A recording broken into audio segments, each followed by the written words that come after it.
begin metamorphosis.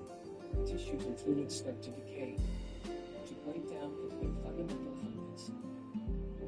There's two things that are going on. There's the enzymes that are breaking down the tissues, and then there's the bacteria. The autolysis is basically the enzymes breaking it down. And so anything that's high, like your spleen tends to break down very quickly. It just gets almost soupy. The pancreas, there's a lot of enzymes in the pancreas, that tends to break down very quickly. But then there's the bacteria doing their job too, because your bacteria is all through your gastrointestinal tract, and then once you die, they have free reign, and they kind of take over, go into a lot of your tissues, and start forming gases, and that sort of blows up a lot of your tissue. So you have a lot of different things going on. It gets to the point where under the microscope, you can hardly even tell what's going on. In addition to the obstacle of decomposition, the most obvious possible cause of death, drowning, can't be There's really no good enough test for drowning. It's a lot of little things plus the circumstances. But with drowning and with water in the lungs, so would a body that had simply lain in the water for a significant amount of time. This is because the natural movement of the water works fluid into the lungs. So the mystery is, why is he there? Why is the stage in the water? Is he a victim of possibly salt? But Dr. G's first step is to make sense of what police and investigators found at the scene. His camp, which was 50 yards from the pond, is described as a 10 by 10 tent with a bed, a desk, shelves for clothing and personal items. This is, I guess, all, just outside. Several bottles of mouthwash. ID card was in a billfold. I mean, he doesn't look like a transient. His beard is well kept. His head is kept very short. His hair appears that he shaves his head. And that kind of goes along with how they find this little transient camp. Very neat. I mean, how many transients do you know that use mouthwash and have shelves for their clothing stuff? Sounds like an interesting fellow. Sounds like I might have liked him.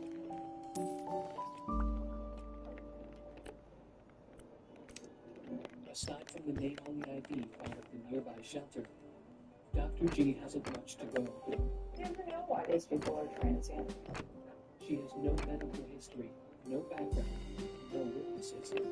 It's not even clear if Mark Thompson is his real name, yet somehow she must accomplish a full medical identification. Now, for one thing, I don't mind the decomp, but I will completely change clothes, so the decomp smell will be off of me.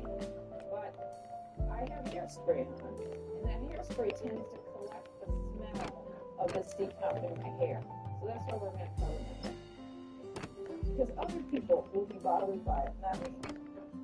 So what we see is some bloating, green discoloration, some Caucasian skin can be still seen, really well cut beard and mustache, very nicely trimmed. I don't see any scars.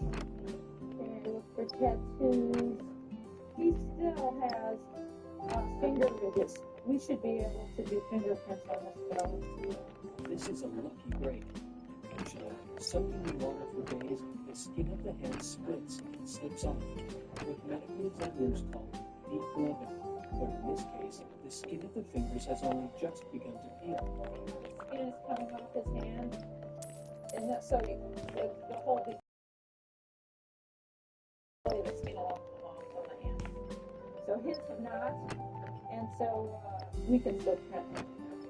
As with the rest of the body, it is not too decayed to check for gunshot wounds, blood wounds, or other trauma. Surprisingly, while immersion in water will saturate and swell some tissues, it also slows the rate of decomposition. Very tense, strong skin. That's what you see from the bloating. That gas is formed from bacteria in the body and start bloating it. What's happened now is the bacteria has gone through his body and forming gases. So basically, all he's got in his vessels is just gas, and no longer he has any blood.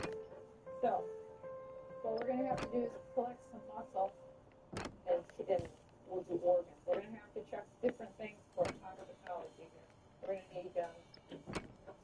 tissue. Very simple. And this one is $3.50. While the blood is no longer viable for many of the tests routinely run in a forensic laboratory, partially decomposed organs could still reveal the presence of drugs in laboratory tests. But the results even from these could be inconclusive. Only when she cuts open the stomach to examine the contents does Dr. G get a tantalizing and unusual clue. Mouthwash.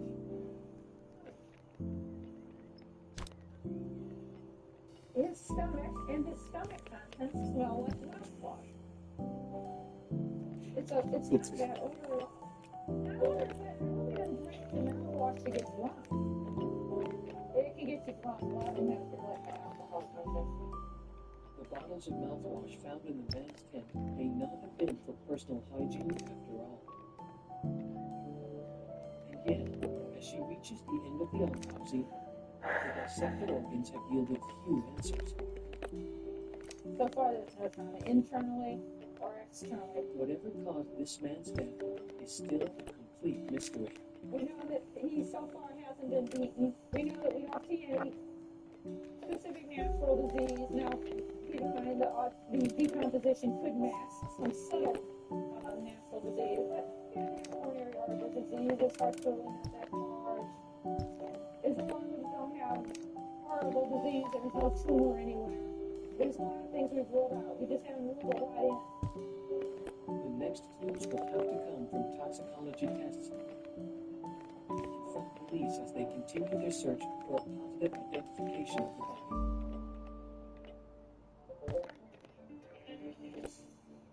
When Dr. G, medical examiner, continues, a tip from the past gives Dr. G a surprising portrait of the life this man led.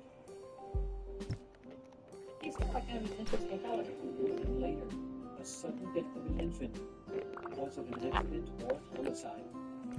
We see too many kids that get killed by caretakers, be they parents or step-parents or siblings or providers.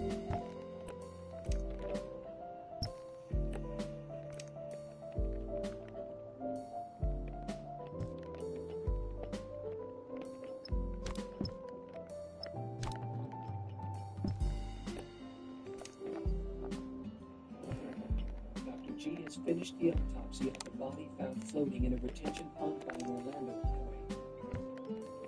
But because most of the tissues are decomposed, her findings are sparse. Her biggest clue is an odor emanating from the man's stomach contents.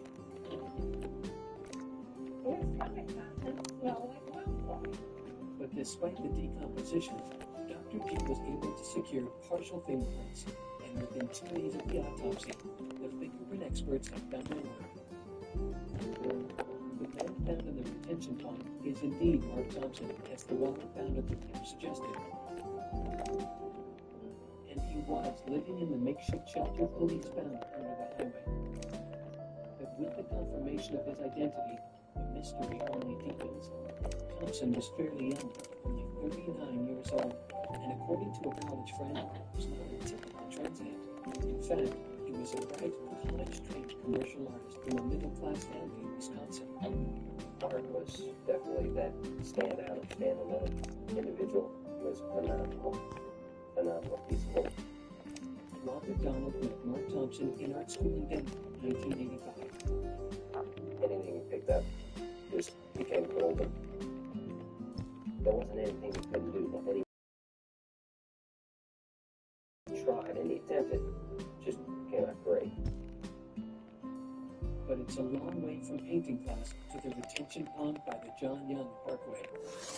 A path that begins when Thompson drops out of art school a year after enrolling.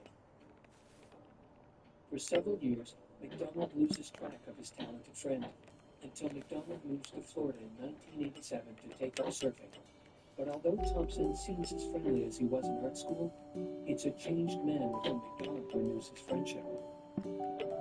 Those changes become all too clear after McDonald helps Thompson get a few jobs as a freelance artist.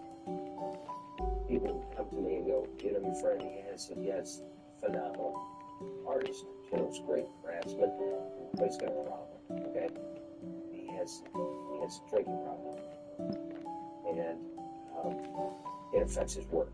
So, in that aspect, and from what I understand, that kind of burned his bridges every place he worked. Even though he could produce and he could put out talent, he had this problem that kept reappearing. When McDonald raises the subject of drinking, Mark pushes the subject aside. According to McDonald, Mark later confides to him that he has a bipolar disorder and that he is unable to overcome the obstacles of his illness. For the longest time, he was, I think he was worried about maintaining a status, the job, the 9 to 5, the apartment, the car. When he realized that he didn't need the apartment and the car, jobs became less important to him. He became my homeless friend. That's when Thompson takes refuge in his homemade cabin at the retention pond near the John Young Parkway. He would not stay stumbling, drunk, smelling, homeless, okay? Didn't go around in tatters and tags. Didn't stand on the corner begging for food, begging for money. Wasn't him. But despite Mark's unique lifestyle, none of this explains how he wound up face down in the retention pond. Back at the morgue, Dr. G has received the reports from the toxicity tests. Tests on Thompson's liver tissue have revealed an alcohol level of just below 10%, or 0.1. But even that figure was not reliable because of the advanced state of decay. Do I think it was accurate? No, we were checking it in the liver. It may be falsely elevated. Maybe he had no alcohol, and it was just all due to decomposition. When the bacteria in the body run loose during decomposition, one of the materials they produce is alcohol. So the test results don't necessarily prove anything about his blood alcohol level. And another possibility is that maybe that's lower than he normally has, and he has a alcohol draw seizure. I don't know.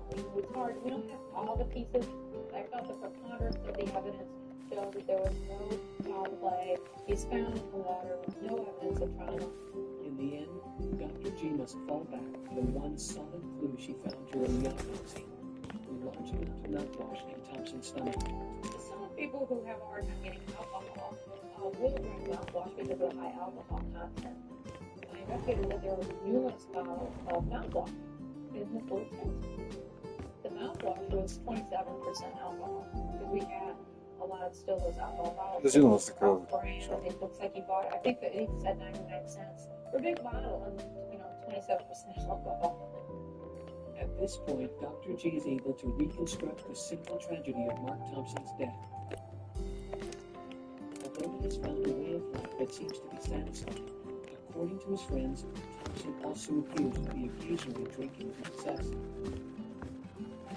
Well kept, tiny as he is, he keeps an abundant supply of the cheapest possible source, mouthwash, which is inexpensive and has a relatively high alcohol content. On the day of his death, Thompson has consumed a large amount of his mouthwash. Feeling restless, or possibly because his bladder is full, he stumbles from his tent and walks toward the retention pond.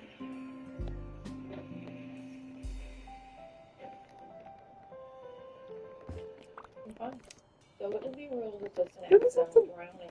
I think maybe there's a few pieces of the puzzle that we're not quite sure of, but what we're sure of is it didn't look like any foul play came his way.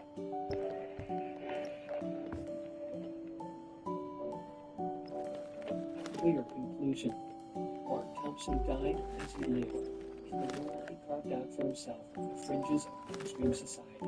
He seemed like kind of an interesting fellow. He actually had an article in his back pocket that I pulled out from Reader's Digest. It sounded really interesting. I think it was something on nutrition that I wanted to read. So, yeah, I might have liked it. Next on Dr. G, Medical Examiner, a dead baby, and a story that isn't adding up. It wasn't making sense. The marks weren't making sense. Coming up later, Dr. G, Medical Examiner, an Orlando vacation for a British family concludes with a trip to Dr. G's morgue. I kept saying, paints me on dreamies.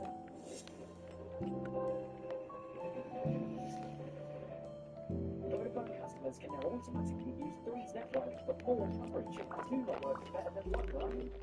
Which means more trains, more finding your mates, more friendly rivalry, more catch-ups, and more distractions. 2 networks, more coverage from us. 2 the nation's network. That's us.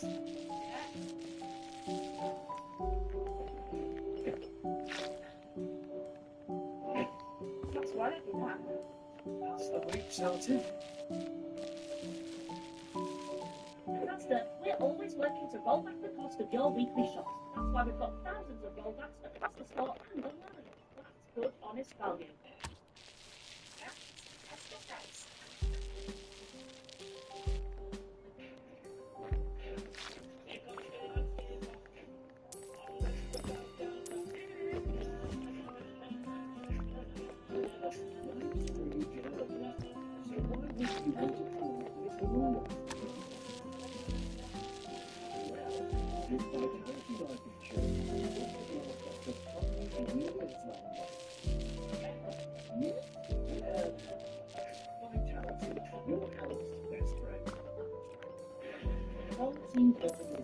А, вот так, наполовину сделать.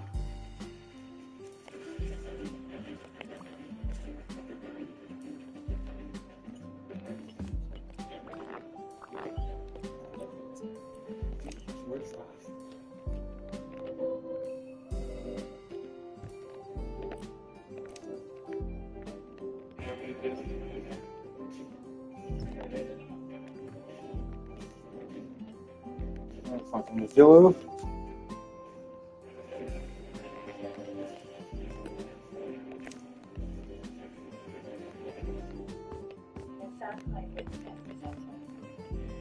Hybrid efficiency test. Hybrid reinvented. Is it top? Nissan Qashqai, new defy ordinary.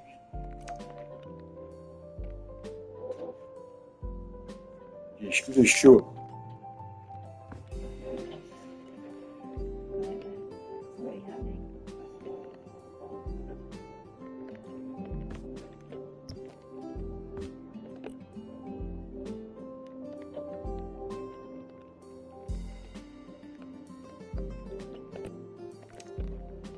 Few tragedies are more agonizing than the death of a child. For Dr. G, a child's death is both a tragedy and an assignment. No case requires closer attention, because scrutiny from Dr. G can trap the guilty or clear the innocent. That difficult task was at the heart of a case that Dr. G covered while serving as medical examiner in Texas during the 1990s.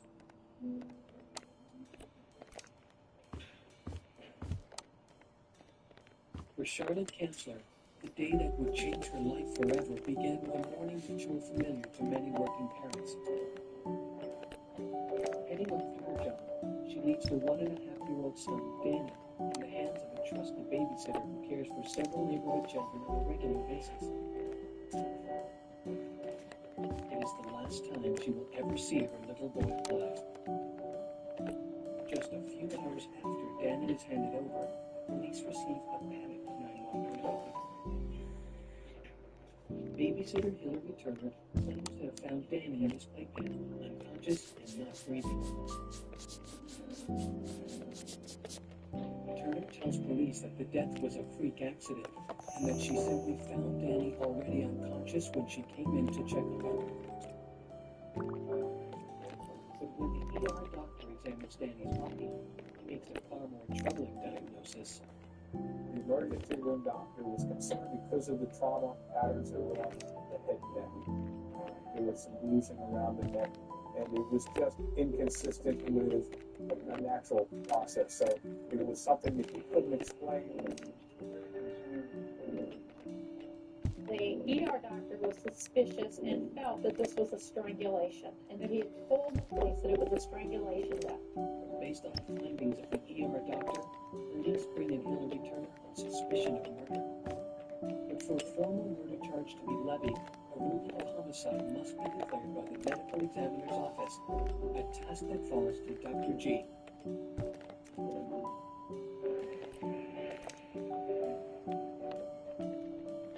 When Danny's body arrives at the morgue, Dr. G can see right away what alarmed the ER doctor. Along with an abrasion and neck bruises, Danny bears the telltale signs of asphyxiation. The baby had petechiae of the skin of its face. The petechiae are the little capillaries that bleed, and you get the little pinpoint hemorrhages all over his face. And he had them in the conjunctiva of his eye. And when you look down on the part, he had all the little hemorrhages in there. Often during strangulation, blood continues to pump into the head through the Yani nasıl bakmış kanala? The strangling force stops blood from freely flowing back out of the head. Like overfilling a balloon, the resulting pressure ruptures the small vessels, causing the symptomatic petechiae.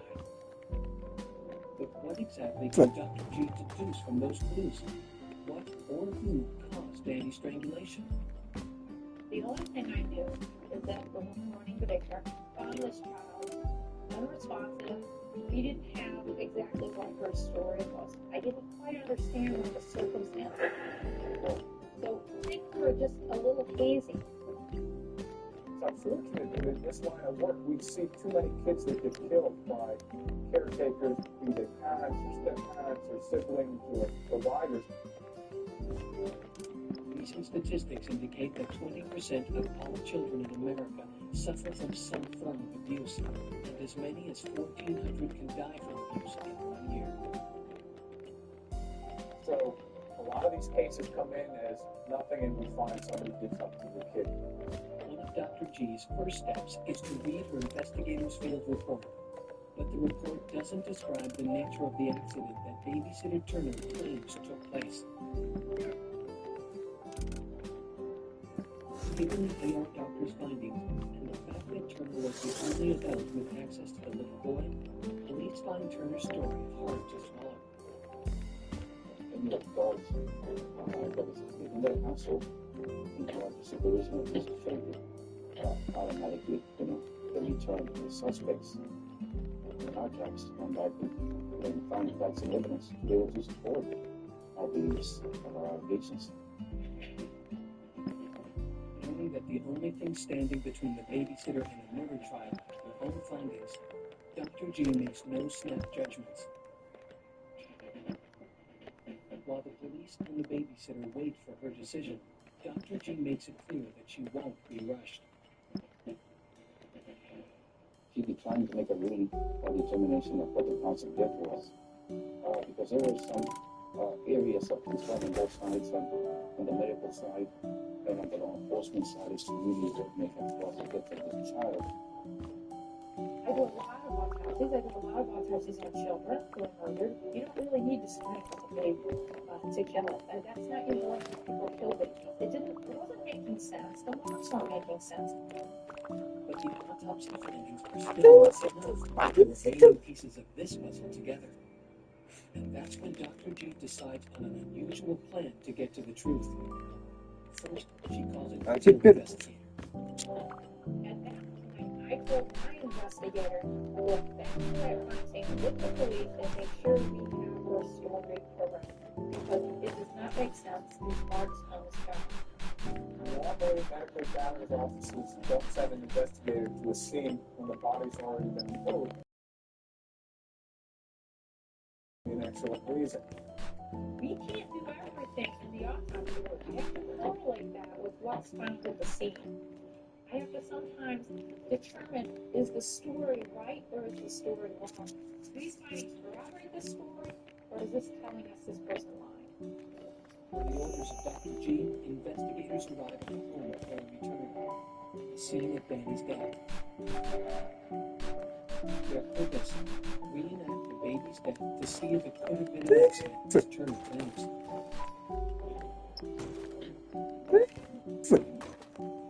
Coming up on Dr. G, medical examiner, will the recreation of the scene confirm the babysitter's innocence or guilt?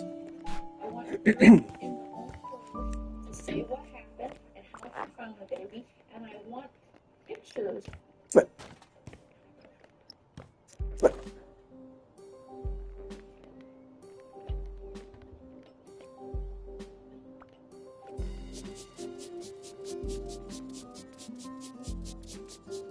Dr. G is trying to determine what happened to a 17-month-old boy who died in daycare. According to the babysitter, Hillary Turner, his death was an accident, but police think she could have killed him. On the orders of Dr. G, Turner's story is about to be revealed, put to the test in the recreation of the death scene. I told my investigator I want her in her own words to say what happened and how she found the baby, and I want pictures to recreate the scene so I can tell and look at what she's saying has happened to that baby and correlate it to what I'm finding in the autopsy. Now, with the police and the field investigators observing, Hillary Turner tells her whole story for the first time. Investigators follow along. We put the crib back in position as you said it was in, and we used a large scalpel to represent the child. Turner explains that Danny Capsule is an overly active who has other children in her care, tells Danny's mother that she needs a way to keep Danny from wandering around unsupervised. Together, they come up with a seemingly simple measure to solve the problem.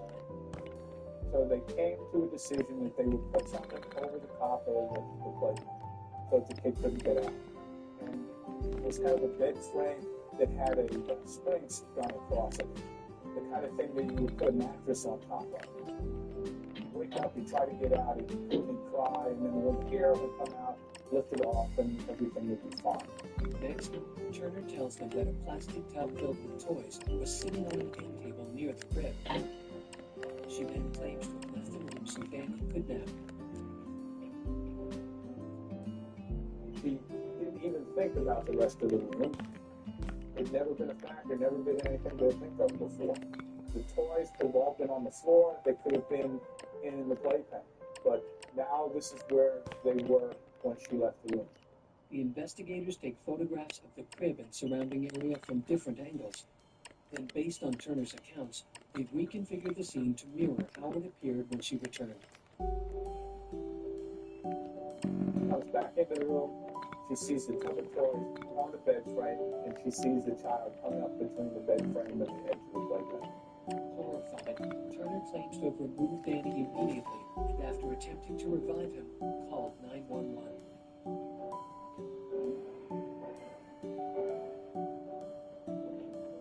Now, back at the morgue, Dr. G examines this new field evidence.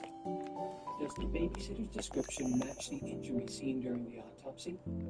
She said when she found that baby, she had the metal spring was entrapped in the child on one side of the neck, and the playpen head was entrapped in the front of the neck. Dr. D saw marks on the kid's neck and on the back of his neck and on his head. This is the kind of pattern you would expect to see then if the child was in that position. Everything now seems to make sense. The injury pattern is consistent with the story based on what we are able to. How she explained that matched perfectly to what I found at autopsy. The reenactment photographs also enable Dr. G to discover the most likely series of events that led to baby Danny's death. Danny wakes soon after Turner leaves and sees the tub full of toys just out of reach. With the surprising strength of a determined child, he forces the Forza. a few inches and squeezes it open. As he reaches to grab a toy, the tub slides onto the bed frame, making it heavier still and trapping Danny against the railing of the crib. You could really understand how he tried to tiptoe, and the metal hit the back of his head pretty hard because the tub came over and hit the metal, and then it slid down. And it was logical as we went through it that yes, this very well could have happened this way. And it seemed to be consistent with everything we heard.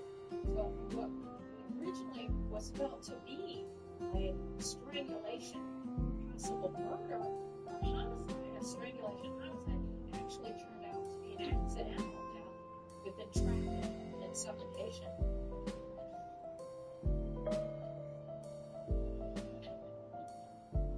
With the truth in hand, Dr. J calls the police and tells them to stop their criminal investigation. Hillary Turner is innocent. After Dr. G presents a full and detailed explanation of the forensic findings, all charges against Hillary Turner are dropped. We were totally satisfied and not satisfied today. That they can this is responsible. You know, activity that led to the death of the child. I thought the investigator did a great job for me. I thought the sheriff's office did a great job letting her speak in her own words, taking the key pictures that I needed, and I think the whole team did a great job in finding out what the truth was. All too often, it is the medical examiner's duty to see that a guilty party gets punished. But in the tragic case of Danny Kamsler, Dr. G had the rewarding task of seeing to it that the innocent went free. Mother came in months after the child had died to bring me pictures of the funeral and to talk about that she was thankful that I had cleared her friend of any wrongdoing. It's great when you can clear somebody too, to say, you know, their story is completely true, and that's a great feeling that you can clear somebody else.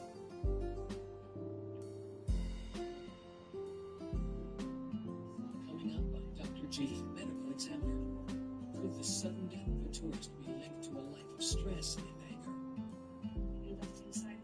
He's a lovely guy, but you know, he had a bit of potential.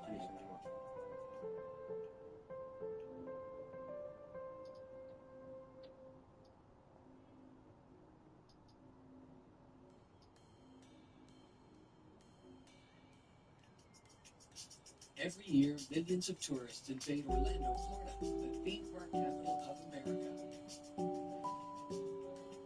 For most people,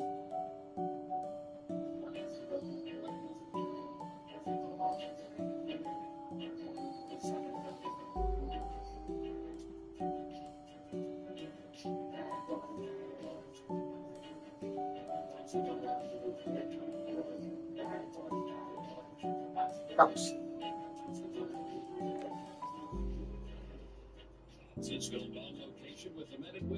Because the cups. Malița ca așa. 98828. Uniform 331 at the Belvedere now. On a black Nissan.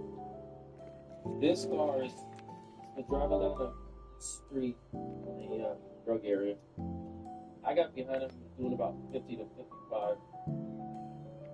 Don't know if he lives in here or not.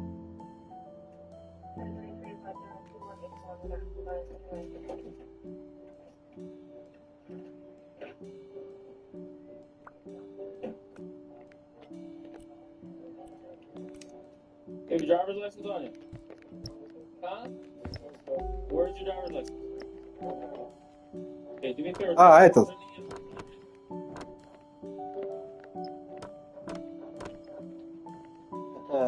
Friendly ID of Brian. Is your license suspended or you don't have one? Huh? Yeah. What's your license suspended for? Okay, can you do me a favor? Turn your car off. Take the keys up for me. Turn the car off. Take the keys out. Turn the car off. Take the keys out now. Why? Step on my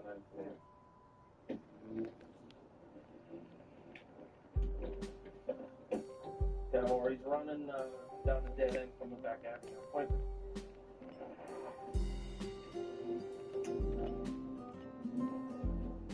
He just tried to hit me. He's going to be going south on Brian back towards Belvedere. 14 is picking up 12 on the wrong side. We're going west on Belvedere. 98.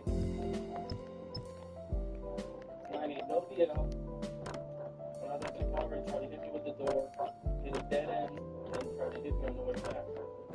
He's taking a 40, failing to put his keys.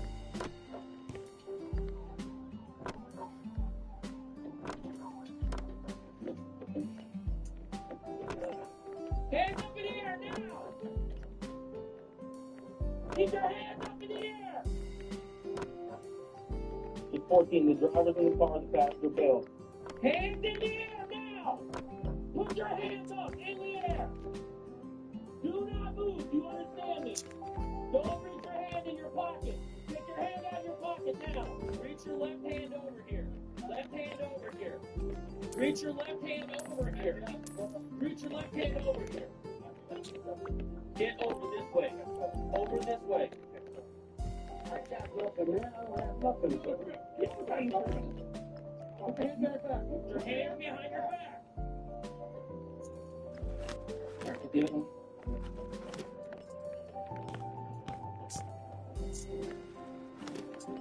Go up and up your chest. Stand up. Here we go.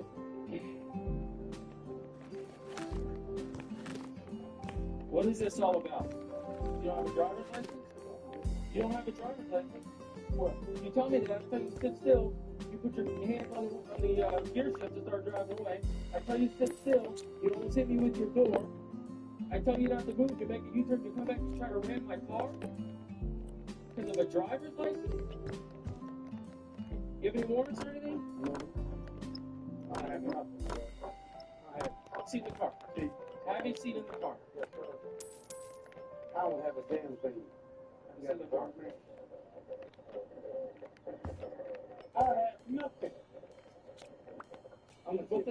What's the name of the guy that's in the car with you? Alright, sit back for a second. Come over here. What's your name?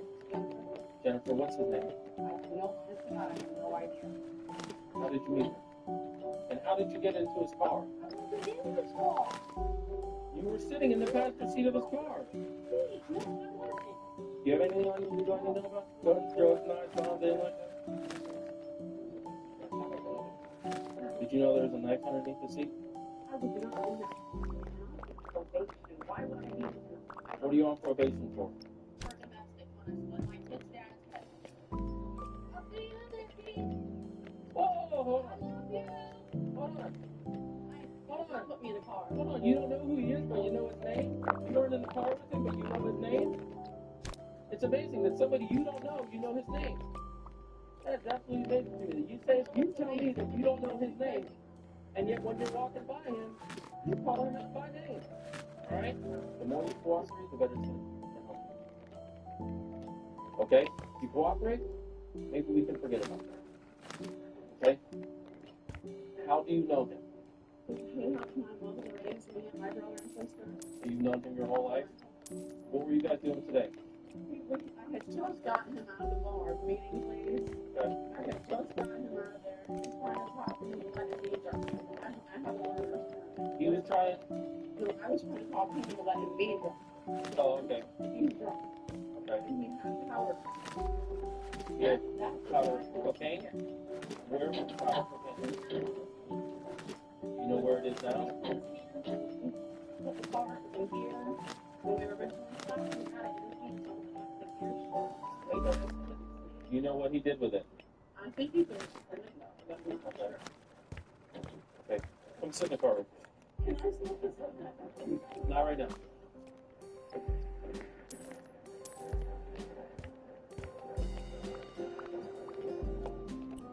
He's telling me a lot of things about you running from him, what you may have been up to.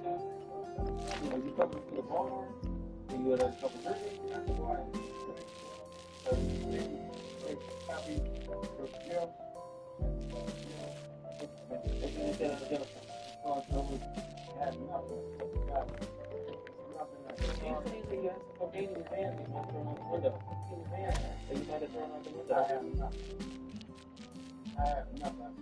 Why were you running?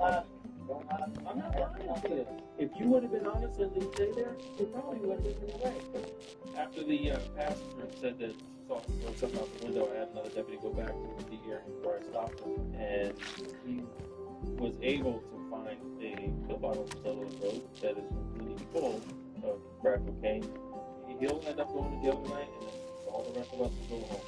Safe the way we should. Been the police officer here in Spokane for about 8 years. I've traveled around quite a bit around the country.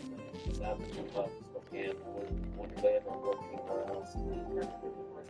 So, domestic violence call tonight. I guess it's just all we know with a male and female argument over here, and some pushing involved in that description. Who are you out here with? What's she doing in the tree? Benji, you got a letter of picture from home today. Uh-huh.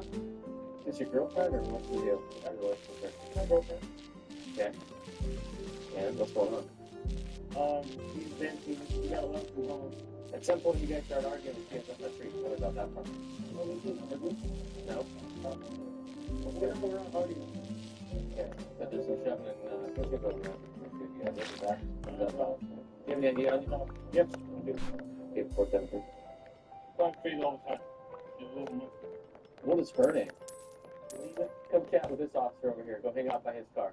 Okay? Sure. No trouble here. No trouble here. No trouble here. No trouble here. Okay. Can you climb down for me? Okay, go ahead and climb on that. Okay, 473 today. How did you ever get up there? How much you been drinking tonight?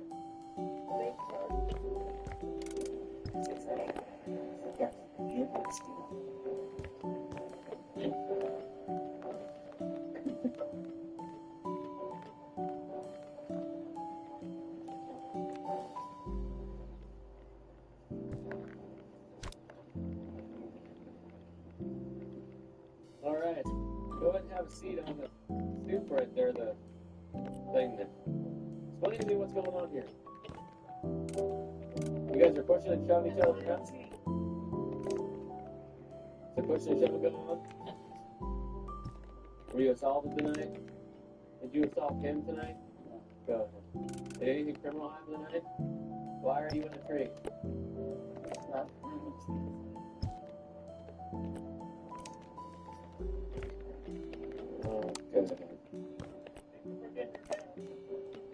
She got herself down. You just gotta talk nice, can it? Use your verbal judo.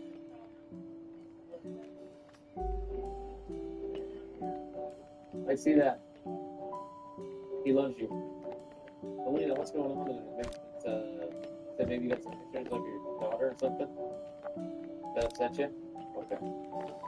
Look, you need to be careful, okay? I want you to make sure that you get out of here in time and okay and well and numbered so you can go visit your daughter in Alaska or she comes to visit you, you're okay? You can't be climbing trees when you've been drinking this much. You're going to fall right out on your head, okay? So, Candy, you're going to take care of her tonight? Okay? Alina, you okay with that? She's going to take care of you tonight? All right. Good luck, guys. Find a nice warm spot. Okay? Good luck. We're heading up to a collision up here. Kind of a windy road every now and again. Late at night, we get DUI collisions up here. But, still, two intoxicated males left on scene there. So, I'm not sure if it was one car or two car accident. Looks like they hit a fence and a tree.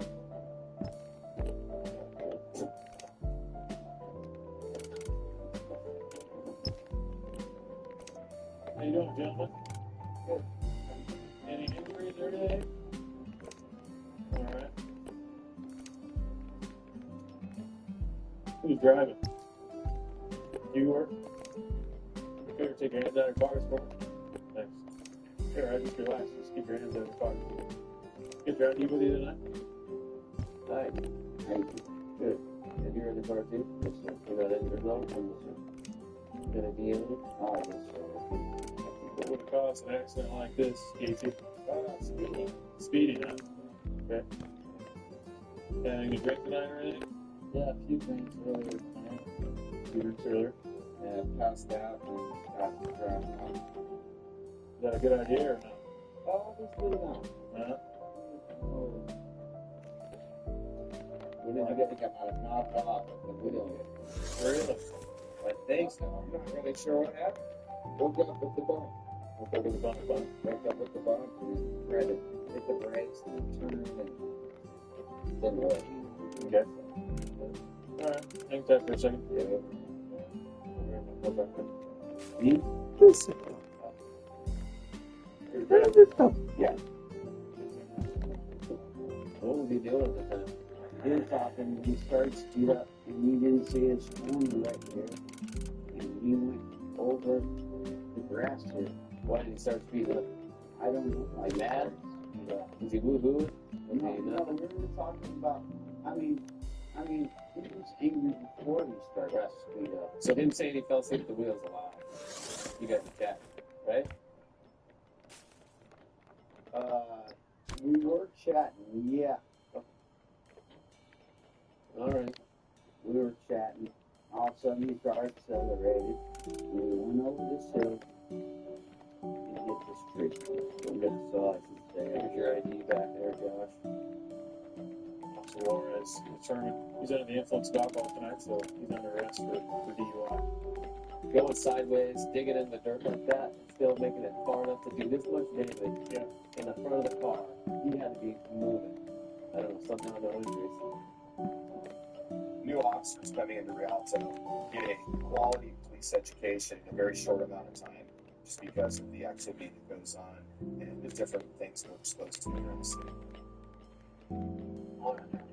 We've had some ongoing issues in this neighborhood, so we're going to do some extra patrol. We're going to swing around and go through this alley and see if anybody's out. Okay, looks like we possibly have a narcotic transaction. We have one subject running. Go, stop.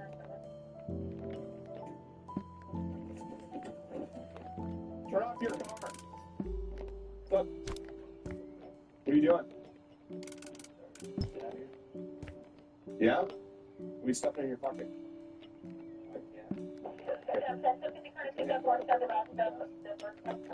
You do the same. Why are you here in this neighborhood? I'm sorry? I heard that 5 times now. Why are you here in this neighborhood? Where are you guys working?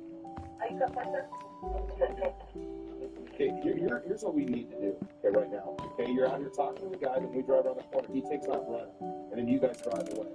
So tell me what's going on. You're still gonna lie. Okay. Came down here and this guy. This other guy. Right, I don't misread that. Okay, let me get this straight. Whose car is this? Okay, this is your room in this car. You're in control of it? Okay. All right. Is there anything in this car that you should not have? Anything illegal inside of this car? Huh? Nothing. Nothing at all. Okay, is there anything on you that you shouldn't have? Anything that's illegal? Okay. Is there anything on you? Okay. Here's what we're gonna do right now, guys. We're gonna get you guys.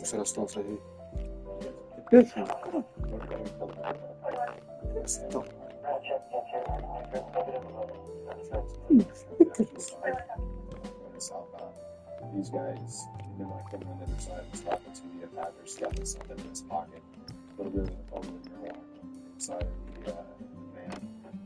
Passenger, come on. His right front pocket, he was stuffing when I walked up the phone.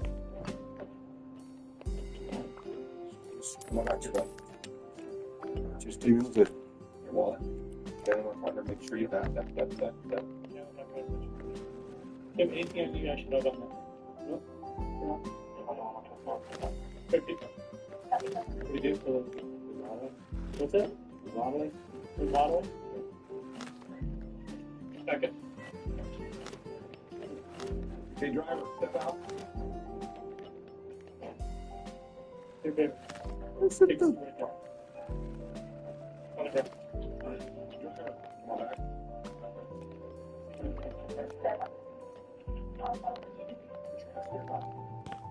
Put your hands in your body. Take your hands. Good thing. Stop. Okay, check it. Okay, good. Quick pressure.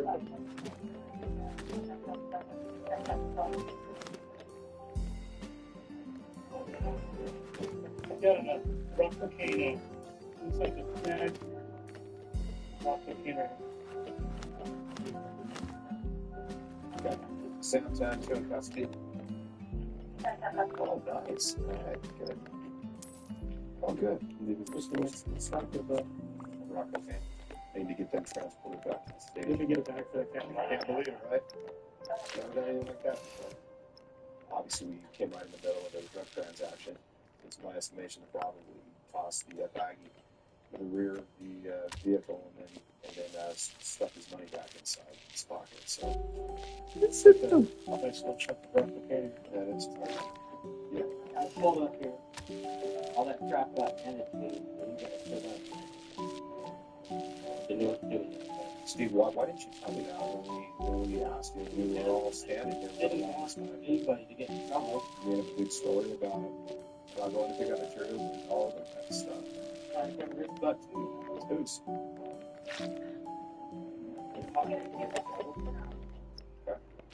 Didn't want somebody to get in trouble. Let me ask you a question, okay? And let's see how honest you're going to be with me. All right? When we came up the car, and the person that was standing at the door talking to you guys, when he saw us, what did he do and what did he say? You know what? That was a buddy of his, and I'm not really sure. I wasn't paying attention. I was talking to this guy, and I was paying attention. I really wasn't paying attention. Okay, you said a second ago that somebody threw the stuff in your car? Who threw some stuff in your car? The ghost? This guy handed me all this stuff. Okay. Now, see, I just asked you that. Just a second ago, you had no idea. You weren't paying attention. You were talking to him. You had no idea what the other guy did, nor what he said. Then who are you talking about that threw a bag of cocaine into your car? Everybody just gets marijuana handed to him, rock cocaine handed to him. He's walking down the street apparently here, and people just hand you dope. So, we can tell the truth. I pulled down here with this guy. I was wanting to get something. I was wanting to get something. You guys pulled up. I didn't even have the money. You didn't have what? I didn't even have any money. I was Oh, just he talking. gave you that money too? So if I drive down here tomorrow, will somebody run over to my car, throw $800 of cash into my car and a baggie of dope? Is that what's gonna happen? That's Now, where did the $800 come from? that was it. Oh, it's his. Before, somebody threw the cash in the car, and somebody threw the dope in the car. Now, yes, you did. Now, he gave you the dope. The dude that ran gave you the dope, and this guy had the $800. Is that true now? This time, is that right? I'm confirming. Is that correct? Okay, no. So you know what's going to happen at this point? Both of you are going to be charged for possession, transportation, possession for sales, and your roommate's car is going to be towed.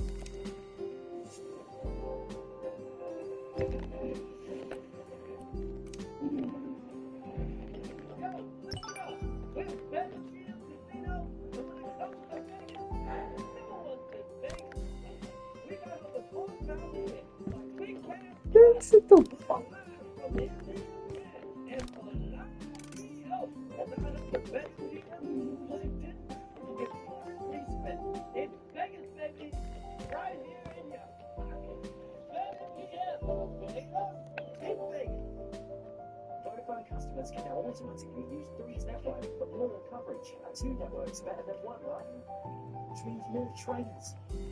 More finding the maze. Use Viva. Catch-ups. More distractions. 2 networks. More coverage from us.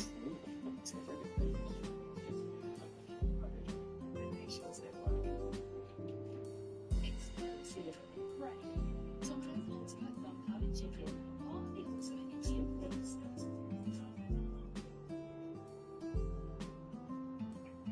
Sauce.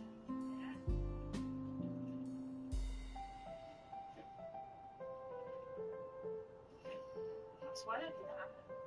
That's the week sorted. At Asda, we're always working to roll back the cost of your weekly shop. That's why we've got thousands of rollbacks across the store and online. That's good, honest value. That's the price.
Najpierw już